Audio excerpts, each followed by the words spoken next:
Okay, so I disappeared again. This seems to be happening quite a lot. To be fair, I got sick.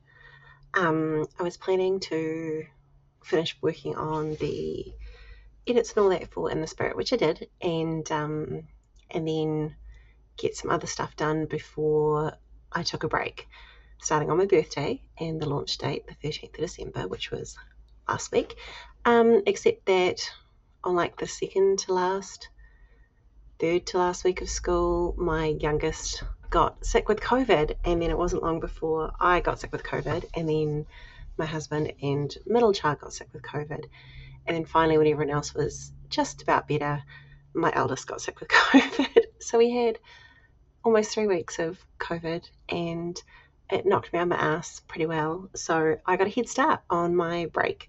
I was still doing a few little things here and there, but for the most part, lying around reading. My eyes were so sore though, so I was still listening to quite a few audiobooks, but I made the decision that I would try and focus on my TBR pile, my physical one, the books that I had been collecting for a long time, and haven't got around to reading. So it's the 18th today, just over halfway through the month, and I've got five completed, 3 of which I had started months ago and then never got around to finishing because it's just much easier to read or listen to audiobooks.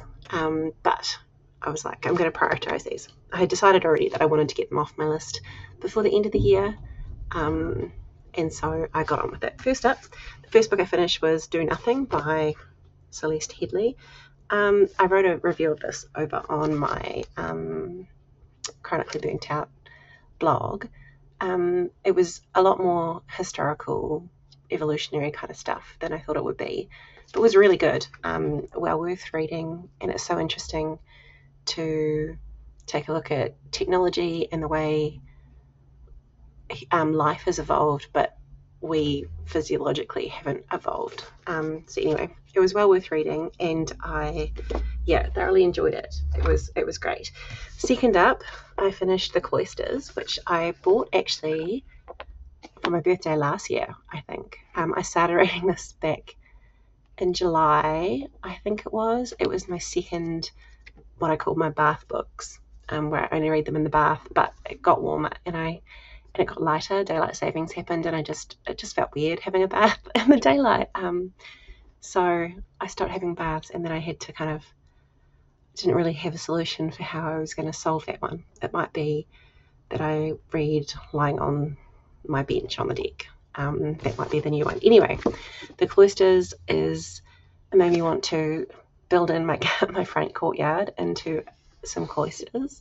There's poison, and there's tarot cards and divination, and some darkness and mystery, and I love all those things. So really enjoyed it. Also, I think the cover of this one is gorgeous and may be what I'm basing my new colour palette for the lounge on.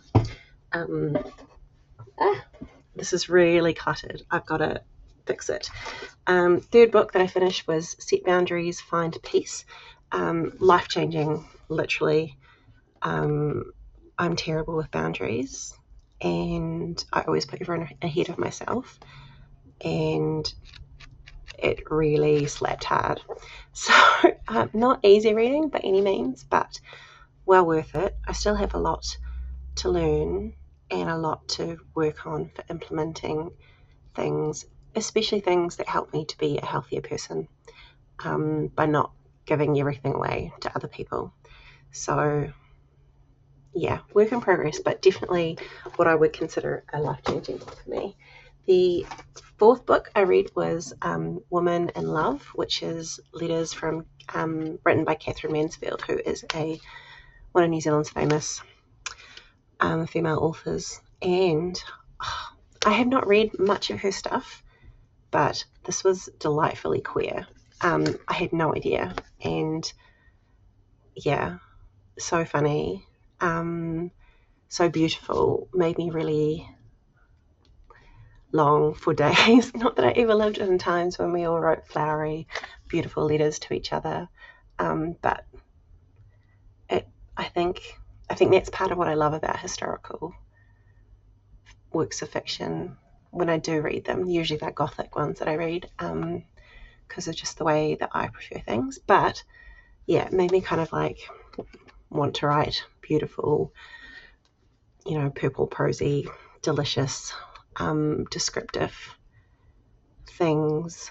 And also, I really like the way that lots of the stuff in the letters are so mundane, about things that are flowering or about what they did, or, just like very mundane daily stuff, like sharing your daily bits and pieces that you've been up to. And I feel like a lot of the time we focus on rushing through communication and getting the important bits out because we're all so busy, but it just, anyway, it was beautiful. My mum gave me this several years ago for Christmas, and now I've read it, which is great, and I'm really pleased that I did read it. And the last book that I have finished so far is Gorgeous Gruesome Faces, which is like a former pop star that they're in this K-pop TV show competition type thing. Really cool. Great horror, some really fabulous descriptions and gore, and I did not see where it was coming. Like I didn't guess what was happening. So that was pretty awesome.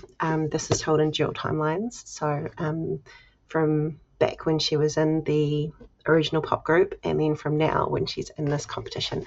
Also, isn't that such a gorgeous cover? Like, just beautiful. Anyway, I am really stoked to have made a dent on these books. I'm in the middle of 2 other ones at the moment. I should finish one more shortly. That one's a bigger one. I decided I went a bit easy with a couple of these are quite short, so I have time. I'm technically on holiday now, but I've been doing other things that I shouldn't probably have been doing, but it's so hard. How does people take a break? I don't know. Anyway, I wanted to just do a quick video here to kind of pin down these books, and then I've got more to get on with it. Actually, I'm going to go back to the deck now and carry on with the one that I'm reading now. Because I am an utter legend, I managed to record the whole second part of this and then lose it. So that's fantastic. Let's see if we can do it again before it's time for me to go and peel vegetables for the dinner tonight. I'm back with the second part of this video. I did manage to get through my 10 books, which was phenomenal. It's now the 3rd of January, so still on holiday summertime over here, which is all good. Anyway, book number 6 was Find Your Unicorn Space by Eve Rodsky. She wrote a book called Fair Play, which I probably need to read. We could probably do that in this house. The subtitle for this is Reclaim Your Creative Life in a Too Busy World, which was why I picked it up approximately 2 years ago at a secondhand store. I really thought at the time that I needed this book because it felt like it would be about making space for my creativity. I have a crazy life. But in the time since I bought it and now when I read it, I feel like I've done a really good job and actually validated by this book in going, oh yeah, I do that. Oh, I do that too. Oh yeah, no, actually, I don't have that resentment because my husband supports me with my career. My kids support me with my career, and I've realized how important my time and space is. So I think now that they're all older teens, the youngest is 14, the oldest is 20 next month, they've all got a better idea of what I need and how they can support me, and realize that actually I do a lot for everyone else, so it's the least they can do for me, right? Anyway, yeah, I think this book is probably really good for some people. I didn't need it so much now. It has some really good ideas about how important and why creativity is important in everyone's life, whether it's your part of your job or not. And I think that's really interesting stuff. It felt quite. It was the project was started back in lockdown, and it feels kind of that time. I feel like maybe we've come a long way since then. I've come a long way since then anyway. So the 7th book that I read was 13 Stories by Jonathan Sims.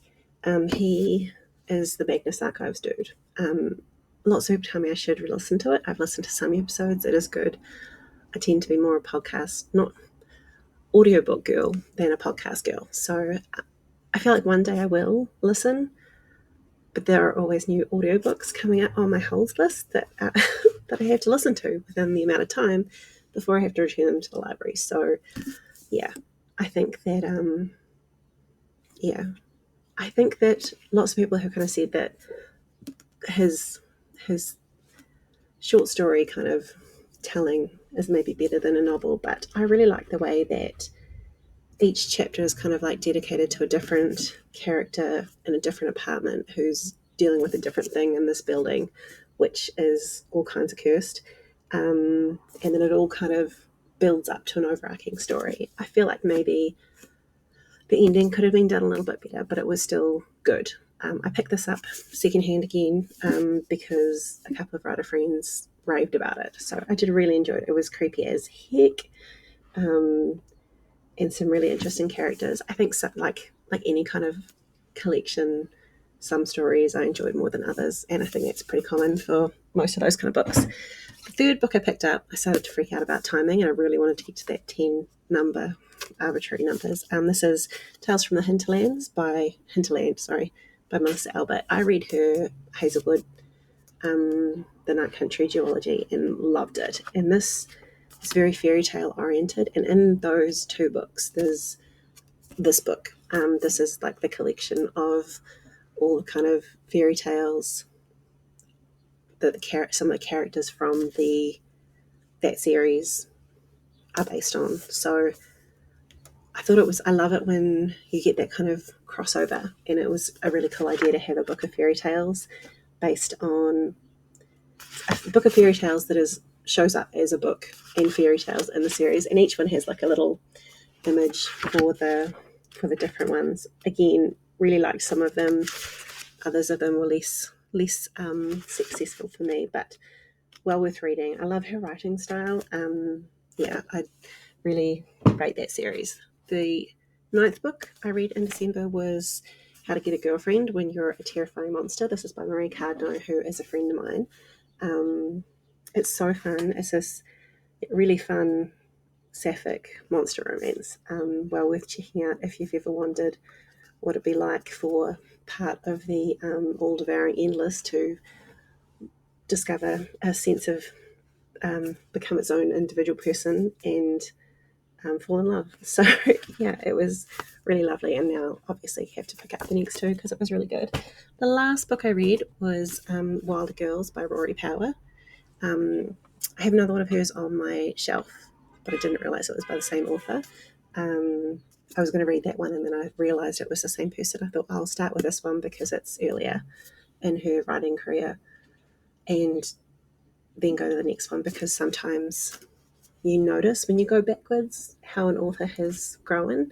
And sometimes I find that really reassuring as an author myself, to look at someone's earlier work and go, oh wow, they've really grown since then, because it means that I can grow too. But in this case, I just wanted to start with the first book and then move forward.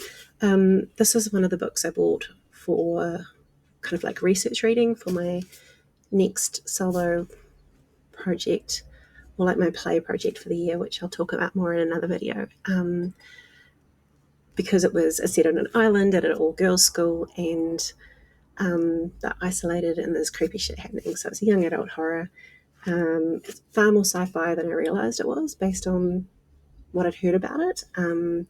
So that was really fun to discover along the way, and also ties nicely into one of my co-write projects, which has some similar vibes to this as well. So the writing style was not my normal jam, but once I kind of got used to it, I liked the story, and I liked the way it was done, and I liked the relationships between the three girls who are part of the main group that this story revolves around.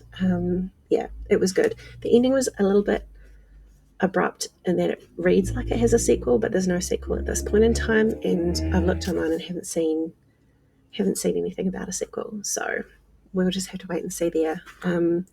Really glad I read it though, and I will have to carry on with my reading this month. I've already started my, I could have finished that one a couple of days before the end of the year, but I didn't want to start a book and not finish it in December. So I decided just to finish listening to some audiobooks and read some ebooks that I had as well.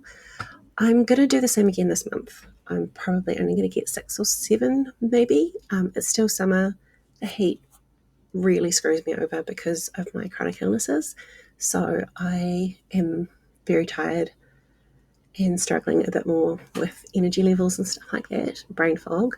But yeah, I think I'll probably get through 6 or 7. I'm running out of shorter books, so I have to read some bigger ones now, and that's okay. I've picked up my first one, and it's a reread, but we'll talk about more in January's video for what I read. I read another 20 or so books by audio in December because I just do. Anyway, I will catch you next time. Let me know if you read any of these or if you think there's anything else I should read.